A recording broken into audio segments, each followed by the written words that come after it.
Hello বন্ধুরা, জয় গুরু দাস কিচেনের নতুন আরেকটি ব্লগে তোমাদেরকে স্বাগত। আমি আজকে বানাবো বটবটি আর আলু ভাজি। তার জন্য আমি বটবটি আলু নিয়েছি, এগুলো কেটে নেব। তো আমার কাটা হয়ে গেছে, দেখতেই পাচ্ছ। এখন আমি কড়াইটা বসিয়ে দিয়েছি, কড়াইয়ে তেল দিয়ে দেব। তেলটা গরম হয়ে গেছে, এখন দিয়ে দেবো কয়েকটা শুকনো লঙ্কা সম্বাসে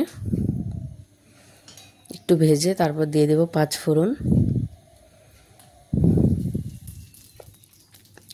5 ফোড়নটা দিয়ে ভালো করে ভেজে এখন আমি বটবটি আর আলুগুলো দিয়ে দেব।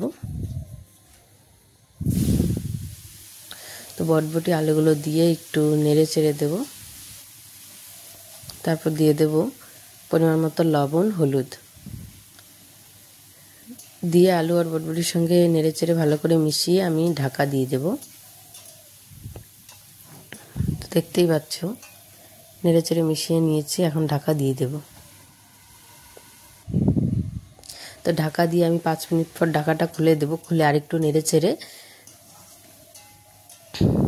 তারপর আবারও ঢাকা দিয়ে দেব, কারণ এখনও সেদ্ধ হয়নি বটবটি আলুগুলো।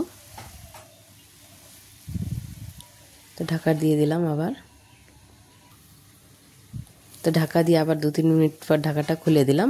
এখন আমি বটবটি আলুগুলো ভালো করে ভেজে নেব।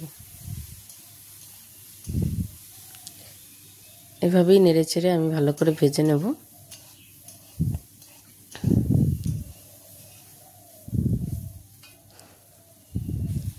তো ভাজাটা আমার হয়ে গেছে, এখন আমি নামিয়ে নিচ্ছি, দেখতেই পাচ্ছ।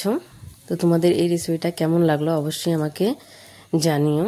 আর ভালো লাগলে ভিডিওটাকে লাইক, কমেন্ট, শেয়ার করে আমার পাশে থেকো। আর চ্যানেলটিকে যদি এখনও সাবস্ক্রাইব না করে থাকো তাহলে সাবস্ক্রাইব করে দিও।